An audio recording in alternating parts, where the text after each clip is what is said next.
Bismillahirrahmanirrahim. Assalamualaikum warahmatullahi wabarakatuh. Sahabat pendaki Al-Quran, ada beberapa metode ataupun cara bagaimana kita bisa mudah dalam menghafal Al-Quran ini, khususnya menghafal juz amma ataupun juz 30 dari Al-Quran. Yang pertama yang perlu kita siapkan adalah kita membuat jadwal hafalan. Bagaimana cara membuat jadwal hafalan? Biasanya untuk menambah hafalan ini adalah waktu yang digunakan adalah ba'da subuh ataupun setelah subuh, karena itu akan mendukung terhadap diri kita yang sudah fresh daripada istirahat, ya, sehingga kita habis subuh ini kita bisa gunakan. Yang kedua adalah waktu untuk menambah hafalan ini setelah maghrib ataupun setelah isya sebelum tidur. Ini kita bisa pakai untuk menambah hafalan. Dan sholat fardu yang lain itu kita bisa gunakan untuk mengingat dari hafalan itu ataupun mengulang-ulang hafalan itu. Oleh karena itu jadwal ini sangatlah penting, karena kalau seorang hafid ataupun hafizah yang menghafal Al-Quran, kalau tidak terjadwal maka ini akan acak-acakan sehingga hafalan yang sudah ada pun akan hilang. Yang kedua adalah kita harus mempunyai mushaf khusus untuk hafalan. Kita ambil contoh mushaf khusus cetakan Mekah ataupun Madinah ini sebagai acuan kita, sehingga dalam benak kita, dalam memori kita, mushaf yang kita gunakan akan selalu terngiang dalam memori kita adalah hanya satu mushaf. Makanya kalau ganti-ganti mushaf ini akan mengganggu terhadap kelancaran dalam menghafal. Maka diusahakan teman-teman punya mushaf kecil ataupun besar yang memang itu selalu digunakan dalam menghafal.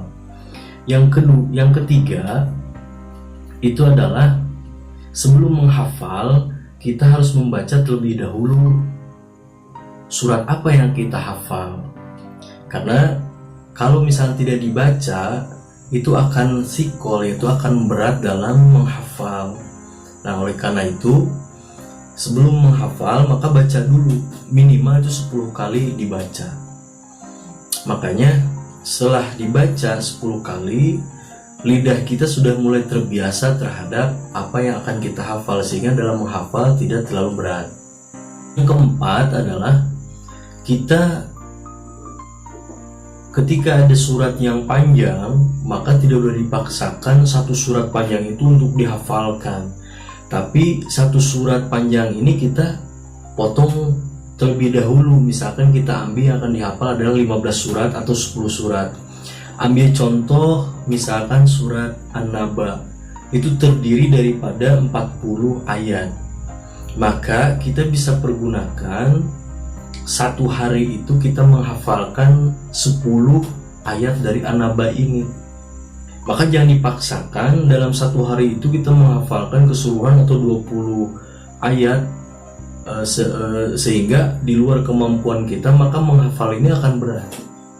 Ini yang sering terjadi masalah di seorang hafid atau hafidhah, dia memaksakan hafalan sedangkan kemampuan kita tidak sebanyak apa yang memang akan kita hafalkan dan kemampuan kita pun terbatas. Maka atau ada ngambilnya 5 surat dulu tidak apa-apa. Yang penting satu hari ini misalkan kita ambil 10 surat dulu, maka besoknya kita hafalkannya 10 surat sehingga dalam waktu 3 hari atau 4 hari ini kita bisa menghafal surat An-Naba tersebut.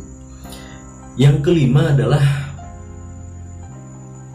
metode untuk mempermudah hafal juz amma ini, kita mendengarkan para qori ataupun para imam yang membaca secara murattal, sehingga kita ini sebagai penunjang membantu terhadap Lagu yang kedua adalah makhorijul huruf, ilmu tajwidnya, sehingga kita ada penambahan ataupun penguatan terhadap materi-materi ilmu tajwidnya.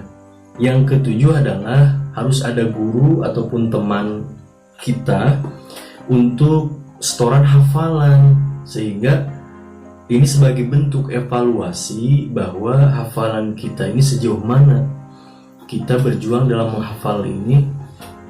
Karena kalau misalkan tidak adanya setoran, kita nanti tidak ada pendorong untuk lebih meningkatkan kembali hafalan tersebut. Maka guru ataupun teman ini dibutuhkan, sehingga apa yang kita baca, teman kita atau guru kita ini mendengarkan apa yang kita sudah hafal.